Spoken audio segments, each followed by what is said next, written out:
Hello movie lovers, ఎలా ఉన్నారు? నన్నెవరో ఏం తిట్టుకోవద్దు. చాలా లేట్‌గా వచ్చాను కదా! అందుకని ఇప్పుడు ఒక మంచి హారర్ థ్రిల్లర్ మూవీతో వచ్చేసాను. సోది లేకుండా స్టోరీలోకి వెళ్ళిపోదాం. మూవీ స్టార్టింగ్‌లో మధు అనే అతన్ని చూపిస్తారు. అతను ఒక కన్‌స్ట్రక్షన్ సైట్‌లో వర్క్ చేస్తూ ఉంటాడు. మధు వాళ్ళ నాన్నకి తాంత్రిక విద్యలు తెలిసి ఉంటాయి. సో, ఆ జీన్స్ వల్ల మధుకి ఒక పవర్ ఉంటుంది. ఎవరికైనా ఏదైనా చెడు జరగబోతుంది అంటే మధుకి ముందుగానే మనసులో అనిపిస్తుంది. అలా ఆ రోజు కూడా మధుకి నెగెటివ్‌గా ఏదో జరగబోతుంది అనిపిస్తుంది. అప్పుడే మధుకి ఒక కాల్ వస్తుంది. వాళ్ళ పక్కింట్లో కని అనే అమ్మాయి సూసైడ్ చేసుకుంది అని తెలుస్తుంది. సీన్ కట్ చేస్తే మధు ఆ ఇంటికి వెళ్తాడు. అప్పుడే పోలీస్ వాళ్ళు బావిలో నుంచి కని బాడీని బయటికి తీస్తారు. కట్ చేస్తే మనకి రోహన్ అనే పర్సన్ని చూపిస్తారు. రోహన్ ఒక ఆర్కిటెక్ట్. వాళ్ళది చాలా రిచ్ ఫ్యామిలీ. అండ్ రోహన్ ఒక ప్లే బాయ్ కూడా. ఇంకా రోహన్ వాళ్ళ ఇంట్లో ఫ్రెండ్స్తో కలిసి పార్టీ చేసుకుంటూ ఉంటాడు. అప్పుడే రోహన్ ఫ్రెండ్ మాట్లాడుతూ, మన క్లాస్మేట్ కానీ సూసైడ్ చేసుకుందంట, ఒకసారి వాళ్ళ ఇంటికి వెళ్దామని అంటాడు. రోహన్ కూడా ఓకే అంటాడు. నెక్స్ట్ డే రోహన్ నిద్ర లేచి తన ఫోన్ చూసుకుంటూ ఉంటాడు. ఇక్కడ మనకి తెలిసే విషయం ఏంటంటే ఆల్రెడీ కనితో రోహన్కి ఒక అఫైర్ ఉంటుంది. వాళ్ళు క్లోజ్గా ఉండే ఫొటోస్ని వాట్సాప్లో చూసుకుంటూ ఉంటాడు. అలాగే ఆ కాన్వర్సేషన్లో కనీ మెసేజెస్కి రోహన్ రిప్లై ఇచ్చి ఉండడు. అవన్నీ చూసుకొని ఇంకా కనీ వాళ్ళ ఇంటికి వెళ్ళడానికి రెడీ అయి వెళ్తాడు. అలా రోహన్ ఫ్రెండ్ ఇద్దరు కలిసి కనీ వాళ్ళ ఇంటికి వెళ్తారు. అక్కడే మధు కూడా ఉంటాడు. ఇంకా రోహన్ మధు వాళ్ళు మాట్లాడుకుంటూ మేం కనీ క్లాస్మేట్స్ అని వాళ్ళ గురించి చెప్తారు. మధు కూడా తన గురించి చెప్తూ నేను కనీ వాళ్ళ నైబర్ని, మీ నాన్న దగ్గర నేను ఒకప్పుడు వర్క్ చేశాను అని రోహన్తో మాట్లాడుతూ పరిచయం చేసుకుంటారు. ఇంకా రోహన్ వాళ్ళు ఇంట్లోకి వెళ్ళి కనీ వాళ్ళ పేరెంట్స్ని చూడ్డానికి వెళ్తారు. అలా రోహన్ ఇల్లంతా చూస్తూ కనీ రూమ్లోకి వెళ్తాడు. అక్కడ తనకి సంబంధించిన వస్తువులు చూస్తూ ఉంటాడు. అలాగే కనీ క్లాసికల్ డాన్స్ ఫొటోస్ కూడా ఉంటాయి.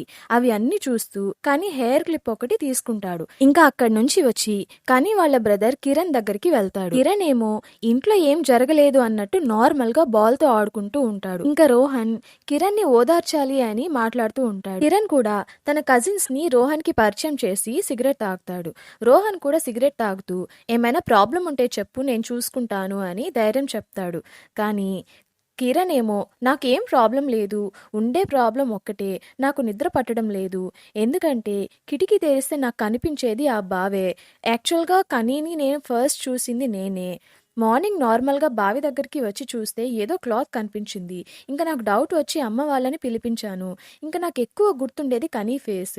తనని బావిలో నుంచి తీశాక తన ఫేస్ నాకు బాగా గుర్తుండిపోయింది. అందుకే నిద్ర లేదు అని అంటాడు. ఇంకా రోహన్ కూడా తనకి జాగ్రత్త చెప్పి ఇంకా ఇంటికి వెళ్ళిపోతాడు. ఇంకా ఆ నైట్ రోహన్ ఇంటికి వెళ్ళి ఫ్రెష్ అయ్యి అలా పడుకునే ముందు పక్కన ఉన్న టేబుల్ దగ్గరికి వస్తే ఆ టేబుల్ పైన కనీ హెయిర్ క్లిప్ ఉంటుంది. దాన్ని ఆ టేబుల్ డ్రాలో వేసి ఇంకా పడుకుంటాడు. ఇంట్లో ఎవ్వరూ ఉండరు. ఇల్లంతా సైలెంట్గా ఉంటుంది. రోహన్ కూడా మంచి నిద్రలో ఉంటాడు. అదే టైంలో ఏదో సౌండ్ వస్తుంది. రోహన్ నిద్ర లేచి ఏంటో సౌండ్ అని చూస్తాడు. ఎవరు లేకపోయేసరికి మళ్ళీ పడుకుంటాడు. నెక్స్ట్ డే మార్నింగ్ మధు వాళ్ళ ఇంట్లో ఇల్లంతా క్లీన్ చేసుకుంటూ ఉంటాడు. మధుకి వాళ్ళ అమ్మ తప్ప ఇంకెవరు ఉండరు. ఆమెకు కూడా హెల్త్ అంతగా బాగోదు. ఇంకా మధు వాళ్ళ అమ్మ మధుతో మాట్లాడుతూ కన్స్ట్రక్షన్ సైట్లో పనిచేసే బదులు మీ నాన్నలాగా పనిచేసుకోవచ్చు కదా అని అంటుంది. అందుకు మధు, నాన్నలాగా మంత్రాలు పూజలు చేస్తే నాకేం వస్తుంది, ఆ రోజుల్లో ఏదైనా మంచి గవర్నమెంట్ జాబ్ చేస్తే ఈ రోజు నాకంటూ ఇల్లు ఏదో ఒకటి ఉంటుంది, కనీసం నేనైనా ఏదో ఒక పని చేసుకుంటాను, నాన్నలా మాత్రం ఉండను, మనం బ్రతకాలి అంటే డబ్బులు మాత్రమే కావాలి అని అంటాడు. నెక్స్ట్ సీన్ లో రోహన్ తన ఫ్రెండ్స్ తో కలిసి ఫుట్బాల్ ఆడుతూ ఉంటాడు. రోహన్ ఫ్రెండ్ కానీ చనిపోవడం నేను ఇంకా నమ్మలేకపోతున్నాను అని అంటాడు. అందుకు రోహన్ మాట్లాడుతూ అయిపోయిన దాని గురించి ఇంకెందుకు ఆలోచిస్తున్నావు, లైట్ తీసుకో అని అంటాడు. అలా రోహన్ అన్నీ మర్చిపోయి హ్యాపీగా ఉంటాడు. మరోపక్క కనీ వాళ్ళ ఇంట్లో కనీ వాళ్ళ అమ్మా నాన్న కనీ చనిపోయింది అని చాలా బాధపడతారు. కానీ కిరణ్కి మాత్రం ఆ బాధ ఏమీ లేకుండా తన పని తను చేసుకుంటూ ఉంటాడు. ఇంకా నైట్ రోహన్ నిద్రపోతున్నప్పుడు తన పక్కన ఎవరో ఉన్నట్టు అనిపించి నిద్రలేస్తాడు. అలా లేచి చూస్తే ఎవరు ఉండరు. కానీ బెడ్ మీద ఒక మనిషి కూర్చుని లేచినట్టు ఉంటుంది. అది చూసి రోహన్కి భయం వేసి రూమ్లో నుంచి బయటికి వచ్చి చాలా టెన్షన్ పడతాడు. ఆ భయంతో రోహన్ నైట్ అంతా నిద్రపోడు. అలా మార్నింగ్ అయిపోతుంది. అయినా కూడా రోహన్ ఇంట్లో ఏదో ఉంది, అది కనియే అని ఆలోచిస్తూ ఉంటాడు. మరోపక్క కని వాళ్ళ ఇంట్లో బావిని క్లోజ్ చేపిస్తారు. ఇంకా రోహన్ కూడా యుఎస్కి టికెట్ బుక్ చేసుకుంటాడు. అలా రోహన్ డే అంతా ఇంట్లో ఏం జరుగుతుంది అని ఆలోచిస్తూ ఉంటాడు. ఇంకా నైట్ రోహన్ కిచెన్లో ఐస్ క్రీమ్ తింటూ బాక్స్కి మూత పెట్టి హ్యాండ్ వాష్ చేసుకోవడానికి పక్కకి వెళ్తాడు. అప్పుడే సడన్గా బాక్స్ మూత ఎగిరి పక్కన పడుతుంది. ఇంకా రోహన్ వెనక్కి తిరిగి ఏమైందని చూస్తుంటే ఎవరో తనని పట్టుకున్నట్టు, తనని ఎవరో టచ్ చేస్తున్నట్టు అనిపిస్తుంది. ఏంటిదంతా అనుకునే లోపు ఎవరో తనని పట్టుకొని కిందకి ఈడ్చుకెళ్ళి గోడకేసి కొట్టి తన చేతిని కొరుకుతున్నట్లు పంటి ఘాట్లు కూడా పడతాయి. కానీ చూడటానికి అక్కడ ఎవ్వరూ ఉండరు. ఇంకా రోహన్ కింద నుంచి పాక్కుంటూ మెట్లు ఎక్కుతుంటే తనని ఎవరో పట్టుకొని కిందకి లాగి తన హెయిర్ని అలా తడిమేసి వెళ్తుంది. అలా రోహన్ అన్కాన్షియస్ లోకి వెళ్ళిపోతాడు. నెక్స్ట్ డే మార్నింగ్ వాచ్మ్యాన్ ఇంటి పని మనిషి వచ్చి రోహన్ని నిద్ర లేపుతారు. పని మనిషి మాట్లాడుతూ, మేము వచ్చి చూసేసరికి మీరు కింద పడున్నారు, మీ మొహం మీద ఆ దెబ్బలేంటి, ఏమైంది అని అడుగుతారు. బట్ రోహన్ వాళ్ళకి ఏం చెప్పడు. వాళ్ళ నాన్న కూడా అప్పుడే కాల్ చేసి ఆఫీస్కి ఎందుకు వెళ్ళడం లేదు అని తిడతాడు. తర్వాత రోహన్ తన ఫోన్లో కని తన హెయిర్ని తడుముతున్న వీడియో చూసి నైట్ తనని కొట్టి టార్చర్ పెట్టింది కని ఆత్మే అని, నీకు నా నుంచి ఏం కావాలి, నీకు నా హెయిర్ అంటే ఇష్టం కదా అని కోపంగా మాట్లాడి తన హెయిర్ని కంప్లీట్గా ట్రిమ్ చేసుకుంటాడు. నెక్స్ట్ సీన్లో రోహన్ మధుని కలిసి మాట్లాడుతూ, ఒక 7-8 మంత్స్ ముందు స్కూల్ గెట్ టుగెదర్కి వెళ్ళాను. కనీని అక్కడే చాలా కాలం తర్వాత అప్పుడే చూశాను. తర్వాత మేం బాగా క్లోజ్ అయ్యాము. చాలా రోజులు హ్యాపీగా ఎంజాయ్ చేశాము. తర్వాత నుంచి తనని పెళ్లి చేసుకోమని ఎక్కువ ప్రెషర్ చేసింది. నాకు అది నచ్చలేదు. అప్పటి నుంచి తన నుంచి కాల్స్, మెసేజెస్ ఎక్కువ వచ్చేవి. ఇంకా నేను కొన్ని రోజులు తనని అవాయిడ్ చేశాను. ఆ తర్వాత తన నుంచి మెసేజెస్, కాల్స్ ఏం రాలేదు. నేను కూడా సైలెంట్ అయిపోయాను. అప్పుడే తెలిసింది తను సూసైడ్ చేసుకుంది అని చెప్తాడు. ఇదంతా నాకెందుకు చెప్తున్నారు అని మధు అడిగితే, నాకు మీ హెల్ప్ కావాలి, కానీ నా మీద అటాక్ చేస్తుంది. తన ఇంటికి వెళ్ళి వచ్చిన దగ్గర నుంచి నన్ను టార్చర్ పెట్టడం స్టార్ట్ చేసింది. మా నాన్న మీకు బాగా తెలుసని చెప్పారు, అందుకే మీ హెల్ప్ అడుగుతున్నాను అని అంటాడు. ఇంకా మధు మాట్లాడుతూ, యాక్చువల్గా నేను ఇలాంటి పనికి నేను ఒప్పుకోను, కానీ ఆత్మ శాంతించడం కోసం మీకు హెల్ప్ చేస్తాను. నిజానికి ఒక మనిషి చనిపోయాక వాళ్ళ ఆత్మ కొన్ని రోజులు వాళ్ళకి ఇష్టమైన వాళ్లతో ఉంటుంది. తర్వాత 16వ రోజు అని అంటారు కదా, అదే పెద్ద కర్మ చేస్తారు కదా, ఆ రోజు ఆత్మకి మోక్షం లభిస్తుంది అంటారు. సో మీ విషయంలో కూడా నేను చేయగలిగే హెల్ప్ ఒక్కటే, పెద్ద కర్మకి ఇంకా కొన్ని డేస్ ఉంది కాబట్టి అప్పటి వరకు వెయిట్ చేయండి, ఆ తర్వాత ఏం చేయాలి అనేది చూద్దాం అంటాడు. ఇంకా అప్పటి నుంచి రోహన్ పని వాళ్ళతో ఇంట్లో లైట్స్ అన్నీ ఆన్లోనే ఉండాలి, కర్టన్స్ కూడా ఓపెన్ చేసి ఉంచండి అని చెప్తాడు. ఇంకా రోహన్ పగలు రాత్రి అనే తేడా లేకుండా మ్యూజిక్ ఇన్స్ట్రుమెంట్స్ని వాయిస్తూ ఉంటాడు. మరోపక్క కని వాళ్ళ ఇంట్లో కని వాళ్ళ అమ్మ కూతురు చావుని మర్చిపోలేక హెల్త్ పాడై టాబ్లెట్స్ వేసుకుంటుంటే కిరణ్ మాత్రం ఏం పట్టనట్టు ఉంటాడు. అలా కనీకి పెద్ద కర్మ కూడా అయిపోతుంది. ఇంకా రోహన్ తన బెడ్రూమ్లోకి వచ్చి బెడ్ మీద దుప్పటి తీసి వేస్తాడు. అంటే కని ఆత్మ ఇంకా అక్కడే ఉందా అని చెక్ చేస్తాడు. కానీ బెడ్ మీద ఏం లేదు అని కన్ఫర్మ్ చేసుకొని హ్యాపీగా నిద్రపోతాడు. అలాగే ఫ్రెండ్స్తో ఇంట్లో పార్టీ చేసుకుంటాడు. ఆ పార్టీకి కిరణ్ని కూడా పిలుస్తాడు. రోహన్ కిరణ్కి తన ఫ్రెండ్స్ని ఇంట్రడ్యూస్ చేసి మందు ఆఫర్ చేసి టెర్రస్ పైకి తీసుకెళ్లి మాట్లాడతాడు. కిరణ్ కూడా రోహన్తో బాగా మాట్లాడతాడు. అప్పుడే రోహన్ కిరణ్తో మాట్లాడుతూ, నీకేమైనా హెల్ప్ కావాలంటే నన్ను అడుగు, నేను నీకు కొంచెం మనీ పంపిస్తాను, నువ్వు ఏదైనా కొనుక్కోవచ్చు అని అంటాడు. ఆ మాటలకి కిరణ్కి కోపం వచ్చి, నేను నీకు హెల్ప్ తీసుకునే వాళ్ళగా కనిపిస్తున్నానా, ఎందుకు అందరూ నన్ను పొద్దున్న లేచిన దగ్గర నుంచి కూర్చోవద్దు, పడుకోవద్దు, నవ్వద్దు, ఏడువు అని విసిగిస్తున్నారు, అది బావిలో దూకితే నేనేం చేస్తాను అని కోప్పడి తర్వాత వాళ్ళ అక్కను తలుచుకొని చాలా ఏడుస్తాడు. ఇంకా అలా ఏడిస్తే అయినా కిరణ్ లోపల బాధ బయటికి వస్తుంది అని రోహన్ తన నుండి పక్కకు వచ్చి గ్లాస్లో మందు పోస్తూ ఉంటాడు. అప్పుడే రోహన్కి గజ్జల సౌండ్ వినిపిస్తుంది. ఇదేంటి మళ్ళీ సౌండ్ వస్తుంది అని షాక్ అయి వెనక్కి తిరిగి చూస్తే కిరణ్ని ఎవరో పట్టుకొని కిందకి పడేస్తుంది. అప్పుడే రోహన్ కిరణ్ని కాపాడాలి అని తనని పట్టుకుంటాడు. కానీ చేజారి కిరణ్ మెడ ఒక చిన్న స్లాబ్కి తగిలి కాళ్ళు నేలకి టచ్ అయ్యి బోన్స్ విరిగి కిందకి పడిపోతాడు. ఇంకా రోహన్ కిరణ్ని హాస్పిటల్లో జాయిన్ చేస్తాడు. అక్కడికి కిరణ్ పేరెంట్స్తో పాటు మధు కూడా వస్తాడు. మధు డాక్టర్ వాళ్ళతో మాట్లాడి రోహన్ దగ్గరికి వస్తాడు. రోహన్ జరిగింది చెప్పాలని చూస్తాడు. కానీ మధు తన మాటలు వినకుండా, ఎందుకు కిరణ్ని పార్టీకి పిలిచారు, వాడిప్పుడు చావు బతుకుల్లో ఉన్నాడు, కిరణ్ తాగి టెర్రస్ నుంచి పడ్డాడు అని పోలీసులు అంటున్నారు. ఇప్పుడు కేసు పెట్టినా మీ మీదకి రాదు. ఎందుకంటే మీరు పెద్దోళ్ళు కాబట్టి. మీరు ఇక్కడ నుంచి వెళ్ళిపోండి అని తిట్టి పంపించేస్తాడు. నెక్స్ట్ సీన్‌లో రోహన్ ఇంట్లో కూర్చొని కానీ హెయిర్ క్లిప్ తీసుకొని ఆలోచిస్తూ ఉంటాడు. అప్పుడు ఇంట్లో లైట్స్ ఆన్, ఆఫ్ అవుతూ సడెన్‌గా కరెంట్ పోతుంది. ఇంకా రోహన్‌కి భయం వేసి ఫోన్‌లో లైట్ ఆన్ చేసి చూస్తూ ఉంటే ఆ లైట్‌లో ఒక అతని షాడో కనిపిస్తుంది. ఏంటా అని చూస్తే ఇంట్లో ఉండే ఆత్మ మెట్ల పైన నిల్చొని ఉంటుంది. కానీ అది కని ఆత్మ కాదు. ఎవరో అబ్బాయి ఆత్మ. అది చూసి రోహన్ మైండ్ బ్లాంక్ అయిపోతుంది. ఆ next day morning Madhu Rohan ఇంటికి వస్తాడు. రోహన్ ఇంటి బయటే ఉండి మధుతో మాట్లాడుతూ ఇంట్లో ఉండేది కని ఆత్మ కాదు, వేరే మగవాడి ఆత్మ అని చెప్తాడు. ఇంకా మధు రోహన్ ఇల్లు మొత్తం చూసి మీ ఇంట్లో ఎవరుంటారు? ఇంటిని కొన్నారా? కట్టించారా? అని అడుగుతాడు. ఇంట్లో నేనొక్కడినే ఉంటాను. పని వాళ్ళు కూడా ఈవినింగ్ వెళ్ళిపోతారు. ఈ ఇంటిని మా నాన్న కట్టించాడు అని చెప్తాడు. అలాగే మీకు సంబంధించిన వాళ్ళు ఎవరైనా చనిపోవడం కానీ, చనిపోయిన వాళ్ళ ఇంటికి వెళ్ళి రావడం కానీ ఈ మధ్య జరిగిందా అని అడుగుతాడు. కానీ ఇంటికి వెళ్ళి వచ్చానంతే అని రోహన్ అంటాడు. అక్కడ ఏం జరిగింది అని అడిగితే ఇల్లు చూస్తూ కని రూమ్లోకి వెళ్ళాను. అక్కడ కని హెయిర్ క్లిప్ తీసుకున్నాను అని చెప్తాడు. ఇంకా మధు మాట్లాడుతూ అయితే అక్కడి నుంచే మొత్తం స్టార్ట్ అయింది. ఎవరైనా తీరని కోరికలతో చనిపోతే వాళ్ళ ఆత్మ వాళ్ళకి ఇష్టమైన వాళ్ళతో ఉంటుంది. అలా కాదు అంటే వాళ్ళకి నచ్చిన వస్తువుల్ని చూసుకుంటూ ఉంటుంది. నువ్వు చెప్పినట్టు ఇంట్లో ఉండేది కని ఆత్మ కాకపోతే కని వస్తువుల మీద ఆశపడ్డ వాళ్ళు అయి ఉండొచ్చు. ఆ ఆత్మ కని వాళ్ళ ఇంట్లో ఉంటూ నిన్ను చూసుంటుంది. నువ్వు ఆ హెయిర్ క్లిప్ తీసుకోవడం చూసి అప్పటి నుంచి ఆ ఆత్మ నిన్ను ఫాలో అయి ఉంటుంది. నాకు తెలిసి ఇప్పుడు కూడా మన మాటలు వింటూ ఉంటుంది. ఆ ఆత్మ ఎవరిది అని కనిపెట్టాలి అంటే ఇదంతా ఎక్కడ మొదలైందో అక్కడికే వెళ్ళాలి. అంటే కని ఇంటికి వెళ్ళాలి అని అంటాడు.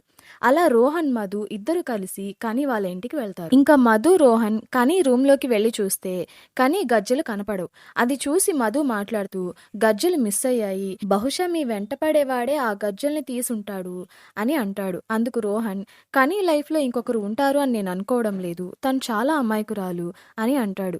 మనం అలా అనుకోవడానికి లేదు. ఒకవేళ మనకి తెలియకుండా కని లైఫ్లో ఎవరైనా ఉండొచ్చు. అంటే కని మీద అసూయ పడేవాళ్ళు కానీ, కనిని ద్వేషించే వాళ్ళు లేదా ప్రేమించే వాళ్ళు అలా ఎవరైనా ఉండొచ్చు. ఇలాంటి విషయాలన్నీ ఇంట్లో పనిచేసే వాళ్ళకే ఎక్కువ తెలుస్తాయి అని చెప్పి కని ఇంటి ఎదురుగా ఉండే ఎలుసమ్మ వాళ్ళ ఇంటికి వెళ్తారు. ఎలుసమ్మ దగ్గరికి వెళ్ళి కని గురించి అడిగితే తనకి ఇల్లు, డాన్స్ తప్ప వేరే ప్రపంచం ఉండదు. ఫ్రెండ్స్ కూడా ఎప్పుడో ఒకసారి ఇంటికి వస్తారు. అబ్బాయిలు కూడా ఎవరు ఇంటికి రారు. వస్తే కిరణ్ ఫ్రెండ్స్ మాత్రమే వస్తారు. తను ఎక్కువ ఎవరితో కూడా మాట్లాడదు అని చెప్తుంది. ఇంకా మధు రోహన్ అక్కడ నుంచి వస్తూ కానీ మీ క్లాస్మేట్ కదా, మీ కామన్ ఫ్రెండ్స్ని ఎవరినైనా అడుగుదామా అని రోహన్ని అడిగితే వాళ్ళతో నేను అసలు కాంటాక్ట్లో లేను అని అంటాడు. ఇంకా మధు ధనవంతు ప్రయత్నం చేస్తాను అని ఇక నుంచి ఇంట్లో ఉండకుండా బయట ఎక్కడైనా స్టే చేయమని చెప్తాడు.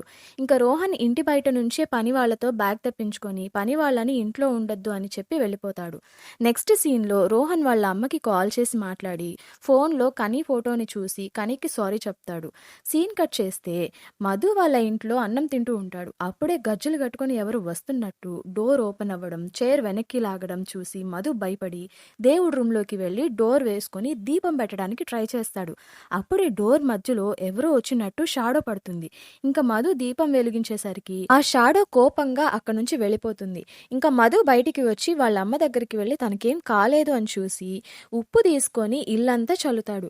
నెక్స్ట్ సీన్లో హాస్పిటల్లో కిరణ్ ట్రీట్మెంట్ తీసుకుంటూ ఉంటాడు. ఆ తర్వాత రోహన్ మధు ఇద్దరూ కలిసి కని డాన్స్ స్కూల్కి వెళ్తారు. అక్కడ కని ఫ్రెండ్ని కలిసి తన సూసైడ్కి రీజన్ ఏమైనా తెలుసేమో, ఎవరైనా అబ్బాయి తనని ఇబ్బంది పెట్టారా అని అడుగుతారు. అందుకు కని ఫ్రెండ్ మాట్లాడుతూ కొన్ని నెలల ముందు నేను కని డాన్స్ స్కూల్ నుంచి ఇంటికి వెళ్తుంటే వర్షం పడుతుంది అని పక్కన ఉన్న బిల్డింగ్లో ఒక జిరాక్స్ షాప్ ఉంటే అక్కడికి వెళ్ళాం. అక్కడ ఒక అతను మమ్మల్ని చూస్తూ ఉండేవాడు. ఆ తర్వాత మేము ఎక్కడ ఉంటే అక్కడికి వచ్చేవాడు. తనని మేము అంతగా పట్టించుకోలేదు. కానీ ఒకరోజు అతను డాన్స్ స్కూల్ గేట్ ముందు నిల్చొని ఉన్నాడు. ఒకే చోట కదలకుండా ఉండేసరికి నాకు చాలా భయం వేసింది. ఇంకా అతను కనీనే చూస్తున్నాడు అని తెలిసి అతని మీద కంప్లైంట్ చేద్దామని అన్నాను. కానీ విషయం పెద్దది కాకూడదు అని కంప్లైంట్ వద్దు అని కని చెప్పింది. నాకు ఇంతవరకు తెలుసు అని అంటుంది. తర్వాత ఏమైంది అని రోహన్ అడుగుతాడు. అప్పుడు వాడు ఇక్కడిక్కడే కొన్ని రోజులు తిరిగేవాడు. ఆ తర్వాత కనిపించలేదు. ఇది జరిగి 7-8 నెలలవుతుంది. వాడు చూడ్డానికి రింగుల జుట్టు, సన్నగా ఉంటాడు అని చెప్తుంది. ఇంకా మధు, రోహన్ ఇద్దరూ కలిసి కనీ ఫ్రెండ్ చెప్పిన జిరాక్స్ షాప్ దగ్గరికి వెళ్తారు. కనీ ఫ్రెండ్ చెప్పిన అబ్బాయి గురించి డీటెయిల్స్ అడుగుతారు. అప్పుడు అతని పేరు ఫిలిప్ అని తెలుస్తుంది. ఇంకా ఆ షాప్ ఓనర్‌ని ఫిలిప్ ఎలాంటివాడు అని అడిగితే, ఫిలిప్ మంచివాడు. నిజానికి నాకు పనివాళ్ళో అవసరం లేదు. కానీ చర్చ్ ఫాదర్ చెప్పాడు అని పనిలో పెట్టుకున్నాను. వాడికి ఇష్టం ఉంటే పని చేస్తాడు, లేకపోతే బయటికి చూస్తూ ఉంటాడు. అనవసరమైన ప్రింటౌట్లన్నీ తీస్తూ ఉంటాడు. 2-3 నెలలే పని చేశాడు. తర్వాత సౌదీ వెళ్ళిపోయాడు అని చర్చ్ ఫాదర్ చెప్పాడు అని అంటాడు. ఇంకా ఫిలిప్ అడ్రస్ గురించి అడిగితే, తను పనిచేసింది తక్కువ రోజులు కాబట్టి తన అడ్రస్ నాకు తెలీదు. ఫోన్ నెంబర్ అయితే నా దగ్గర ఉంది అని నెంబర్ ఇస్తాడు. అలాగే ఫిలిప్ ప్రింట్ చేసిన పేపర్స్ని అడిగి తీసుకుంటారు. అందులో బైబిల్కి సంబంధించిన వాక్యాలు ఉంటాయి. ఇంకా రోహన్ షాప్ ఓనర్ ఇచ్చిన నెంబర్కి కాల్ ట్రై చేస్తే కలవదు. ఇంకా మధు మాట్లాడుతూ, కనీ వాళ్ళ ఇంట్లో పనిచేసే ఎల్సమ్మ వాళ్ళ అబ్బాయి కూడా ట్రావెల్ ఏజెంట్ ద్వారా సౌదీకి వెళ్ళాడు. ఆ ఏజెంట్ ద్వారా ఫిలిప్ని కాంటాక్ట్ అవ్వచ్చు. అలాగే ఆ షాప్ ఓనర్ చెప్పిన చర్చ్ దగ్గరికి వెళ్ళి ఫిలిప్ డీటెయిల్స్ తీసుకుంటాను అని మధు చర్చ్కి వెళ్తాడు. రోహన్ ఎల్సమ్మ వాళ్ళ ఇంటికి వెళ్తాడు. ఇంకా మధు చర్చ్ ఫాదర్ని కలిసి ఫిలిప్ ప్రింట్ చేయించిన పేపర్స్ని చూపిస్తాడు. ఫాదర్ ఆ పేపర్స్ని చూసి, ఇవి బైబిల్కి సంబంధించిన వాక్యాలే, కానీ బైబిల్లోని వాక్యాలు కాదు. బైబిల్ వాక్యాలకి కొన్ని వర్డ్స్ని యాడ్ చేశారు అని చెప్తాడు. ఇంకా ఫిలిప్ గురించి చెప్తూ, మా చర్చ్కి వాళ్ళ ఫ్యామిలీకి ఎప్పటి నుంచో మంచి రిలేషన్ ఉండేది. మా చర్చ్లో తన పాటలు పాడుతూ ఉంటాడు. అంత్యక్రియలప్పుడు కూడా పాడేవాడు. మంచి జాబ్ వస్తే వేరే దేశమైనా వెళ్ళమని నేనే చెప్పాను అని చెప్తాడు. ఇంకా ఫిలిప్ అడ్రస్ కానీ ఫోటో కానీ ఏమైనా ఉందా అని అడిగితే, లాస్ట్గా దిగిన ఫోటో ఒకటి ఫోన్లో ఉండాలి, చూస్తాను అని చెప్తాడు. మరోవైపు రోహన్ ఎల్సమ్మ వాళ్ళ ఇంటికి వెళ్ళి వాళ్ళ కొడుకుని సౌదీ పంపించిన ఏజెంట్ నెంబర్ అడుగుతాడు. ఫాదర్ కూడా ఫోన్లో ఒక గ్రూప్ ఫోటో చూపించి అందులో ఫిలిప్ ఉన్నాడు అని మధుకి చూపిస్తాడు. ఇంకా రోహన్ కూడా ఎల్సమ్మ వాళ్ళ ఇంట్లో ఎల్సమ్మ వాళ్ళ అబ్బాయికి సంబంధించిన షీల్డ్స్ చూస్తూ ఉంటాడు. ట్విస్ట్ ఏంటంటే, చర్చ్లో మధు చూస్తున్న ఫోటోలో ఉన్న ఫిలిప్ ఎవరో కాదు, ఎలిసమ్మ కొడుకే. ఇంకా రోహన్కి డౌట్ వచ్చి ఇల్లు మొత్తం చూస్తాడు. అలా క్లోజ్ చేసిన ఒక డోర్ దగ్గరికి వెళ్ళి ఆ డోర్ ఓపెన్ చేసి రూమ్లోకి వెళ్తాడు. ఆ డోర్ ఓపెన్ చేసిన సౌండ్ ఎల్సమ్మకి వినపడుతుంది. రోహన్ ఆ రూమ్లోకి వెళ్ళి చూస్తే అక్కడ రోహన్ మైండ్ బ్లాంక్ అయిపోతుంది. ఎందుకంటే అక్కడ ఒక బెడ్ మీద చాలా నెలలుగా కుళ్ళిపోయి ఉన్న ఒక డెడ్ బాడీ ఉంటుంది. అలాగే అక్కడ గోడ మీద ఫిలిప్ ప్రింట్ చేసిన పేపర్స్, క్యాన్సర్ హాస్పిటల్కి సంబంధించిన రిపోర్ట్స్ అన్నీ ఉంటాయి. ఇంకా రోహన్ ఆ డెడ్ బాడీ కాళ్ళు చూస్తాడు. ఆ కాళ్ళకి కనీ గజ్జలు ఉంటాయి. అంటే రోహన్ ఇంట్లో తనని టార్చర్ పెట్టే ఆత్మ ఫిలిప్దే అని అర్థమవుతుంది. అప్పుడే ఎల్సమ్ వెనక నుంచి వచ్చి రోహన్ తల మీద కొడుతుంది. దాంతో రోహన్ అన్కాన్షియస్ లోకి వెళ్ళిపోతాడు. ఇంకా మధు రోహన్ కి కాల్ ట్రై చేస్తాడు, కానీ రెస్పాన్స్ ఉండదు. సీన్ కట్ చేస్తే ఎల్సమ్మ ఫిలిప్ డెడ్ బాడీ ముందు కూర్చొని బైబుల్ వాక్యాలు చెప్తూ నిజం చెప్పడం స్టార్ట్ చేస్తుంది. ఫిలిప్ కి కనీ అంటే చాలా ఇష్టం. కానీ ఫిలిప్ కి క్యాన్సర్ ఉండడం వల్ల తన ప్రేమని కనీకి చెప్పే ధైర్యం చేయలేకపోతాడు. ఇంకా ఫిలిప్ కి తను చనిపోతాను అని తెలిసినప్పుడు కనీ తనకి ఎక్కడ దూరం అవుతుందో అని చనిపోయిన తర్వాత కూడా తన డైలీ రొటీన్ మారకుండా ఎలిసమ్మ చూసుకుంటూ ఉంటుంది.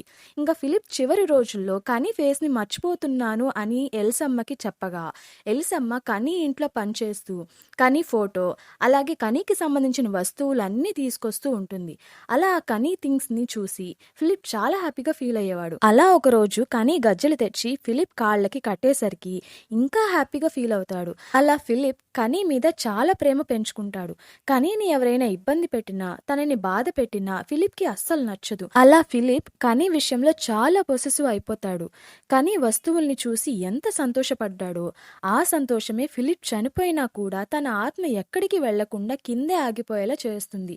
ఇంకా ఎలిసమ్ కూడా తన ఒక్కగానొక్క కొడుకు చనిపోయినా కూడా తను చనిపోయినట్టు ఎవరికి చెప్పకుండా సౌదీ వెళ్ళాడు అని అందరినీ నమ్మిస్తూ ఉంటుంది. ఫిలిప్ ఆత్మగా అయినా తన దగ్గర ఉన్నాడు అని ఎల్సమ్మ ఫిలిప్ డెడ్ బాడీకి అంత్యక్రియలు చేయకుండా ఉంటుంది.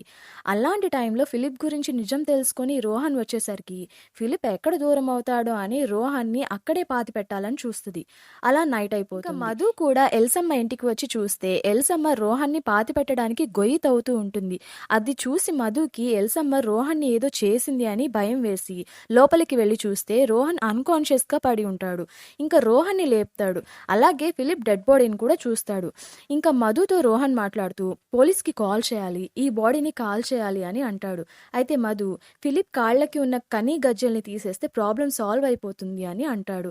అలా గజ్జల్ని తీయడానికి మధు ట్రై చేస్తే ఆ గజ్జెలు కాళ్ళకి అంటుకుపోయి ఉంటాయి. ఇంకా గజ్జెలు రాకపోయేసరికి రోహన్ కిచెన్లోకి వెళ్ళి కత్తి కోసం వెతుకుతూ ఉంటాడు.